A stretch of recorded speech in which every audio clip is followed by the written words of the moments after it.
Bonjour, je m'appelle Hilary.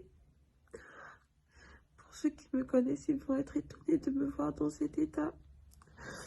Mais aujourd'hui, pour la première fois, je vis quelque chose que je n'aurais jamais pensé vivre de toute ma vie. Ça fait 3 jours que j'étais vraiment très mal. J'arrivais à peine à parler, j'étais très fatiguée. Et j'arrêtais pas de trembler, d'avoir mal partout, d'avoir des fièvres et des maux de tête qui n'en finissaient pas. Je passais mon temps à prendre du Doliprane en me disant que ça va passer. Et puis un soir, c'était juste plus soutenable. J'arrêtais pas de trembler, d'avoir mal partout. C'est à peine si j'arrivais à bouger le petit doigt. Et du coup, je décidé d'aller à l'hôpital. Et j'étais tellement mal, j'arrivais pas à bouger. Ne serait-ce que le petit doigt, je faisais 39,4 de fièvre. J'arrivais pas à bouger, j'arrivais à peine à parler. Donc je vais essayer d'appeler le SAMU. Le SAMU, j'explique ce qui se passe. Je leur dis j'ai vraiment besoin d'aller à l'hôpital. Si je pouvais, j'aurais pris la voiture, je serais partie toute seule, mais là je ne peux vraiment pas. Et c'est comme ça qu'ils me disent, on va vous passer un médecin et on va voir s'il peut passer à votre domicile. Donc il me passe le médecin et je lui explique ce qui se passe.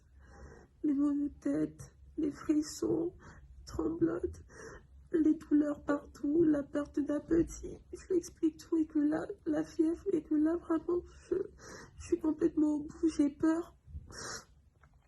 J'avais peur de m'endormir et de peut-être pas me réveiller. Et là, il me dit c'est peut-être le Covid, il faut juste prendre du Doliprane, on peut rien faire contre et ensuite ça finira par passer. Je lui dis, mais ça fait 3 jours. 3 jours que je prends du Doliprane.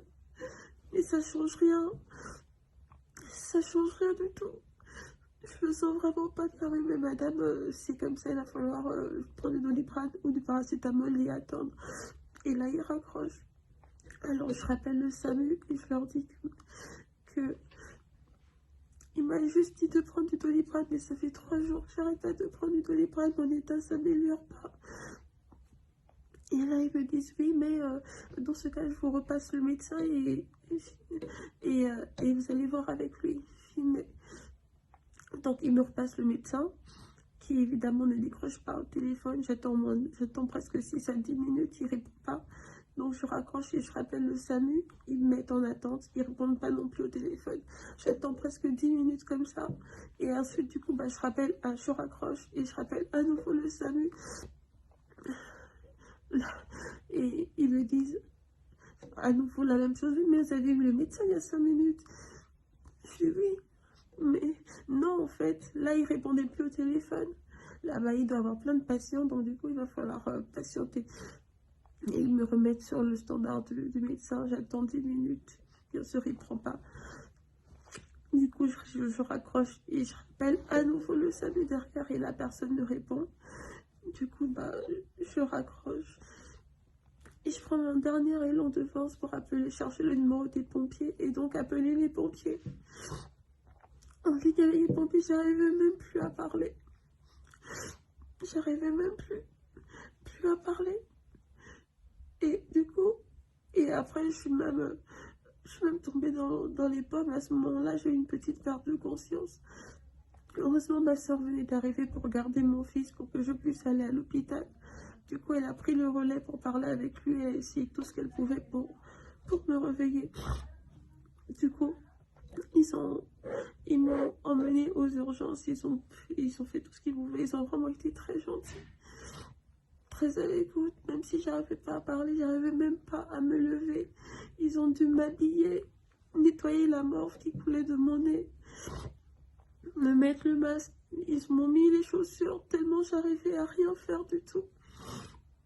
Et là, quand j'arrive aux urgences, j'étais à peine consciente. J'arrêtais pas de m'endormir toutes les 30 secondes, toutes les 1 minute, et je faisais tout pour me garder éveillée jusqu'à l'arrivée. Donc quand on arrive, ils insistent parce que celle qui nous a reçus voulait me mettre sur une chaise. Ils ont insisté que non, elle, là, son état, il faut vraiment la mettre sur un brancard. Elle ne peut pas rester sur une chaise.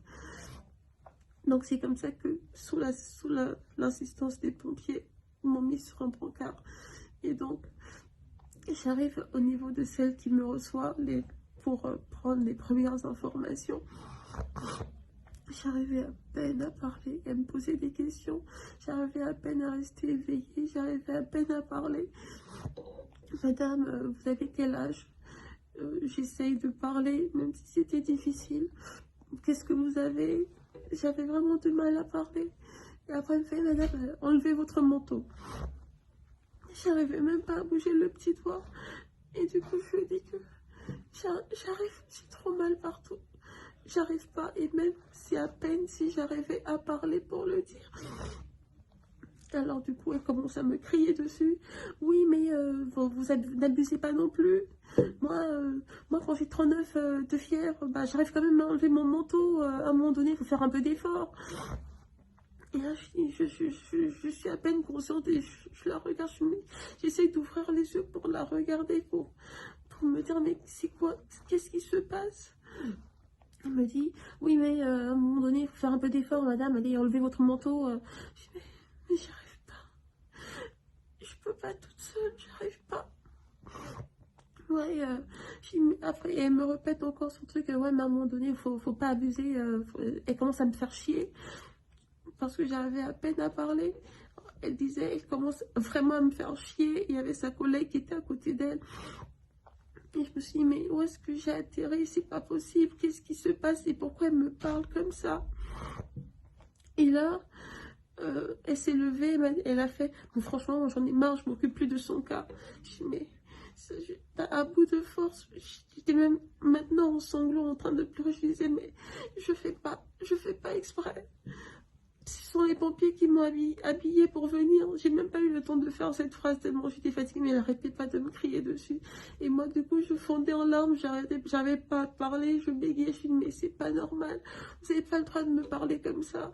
Oui, mais à un moment donné, faut arrêter, quoi. Je dis, mais je fais pas exprès. Moi, quand j'ai de la fièvre, bah, j'arrive à faire ça. Je dis, mais vous n'êtes pas dans mon corps. Vous savez pas ce que je ressens, comment je me sens actuellement. Vous n'êtes pas dans mon corps. Et là, elle continue à me gueuler dessus à un moment donné. Même si j'étais malade, ça commençait aussi à m'énerver. Je me dis, mais c'est quoi cette injustice? Qu'est-ce que je lui ai fait? Pourquoi elle me parle comme ça? Pourquoi elle pense que je suis en train de faire semblant? J'étais bien chez moi quand j'étais au chaud avec mon fils. Franchement, quelle idée. Elle pense que c'est par plaisir que je suis venue ici jusqu'aux urgences. J'ai trouvé ça tellement dégueulasse et je lui ai dit que ça se fait pas de parler aux gens comme ça. Ça se fait pas. Ouais. Oui, mais moi, j'ai pas dit que vous mentez. J'ai pas dit que vous mentez, mais à un moment donné, il faut arrêter, quoi. À un moment donné, mais à un moment donné, quoi. Je suis une patiente, je suis malade, j'arrive même pas à bouger le petit doigt et vous me parlez comme ça. Comme si je faisais exprès, comme si je dérangeais. Enfin, ça m'a tellement révoltée. Ça m'a tellement énervée. Elle me dit, oui, mais là, quand c'est pour vous plaindre, vous retrouvez de la voix, là.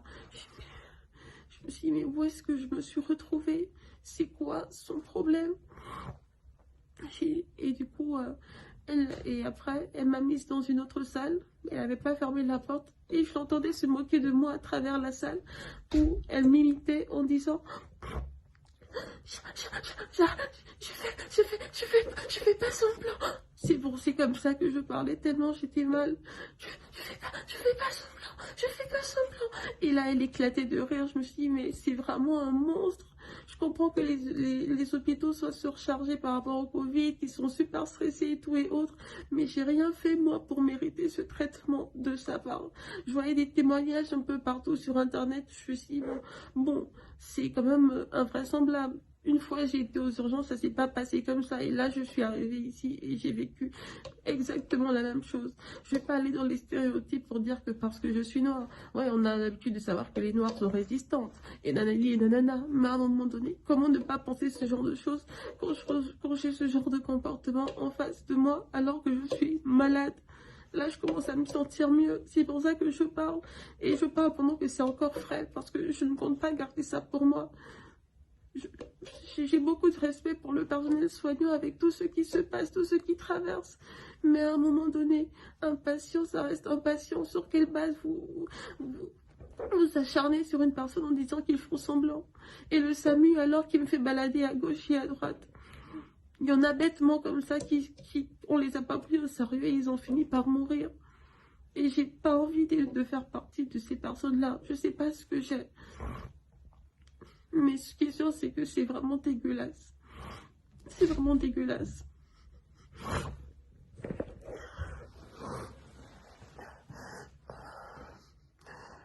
En tout cas, j'invite vraiment à toute personne qui vit des traitements anormaux de ne pas garder la bouche fermée et de le dire. Franchement, on ne sait pas. Peut-être demain, ça peut faire changer les choses. Mais ce que j'ai vécu là, c'est vraiment dégueulasse. J'espère que je vais pouvoir rentrer chez moi le plus tôt possible et partir d'ici. Franchement, c'est vraiment dégueulasse.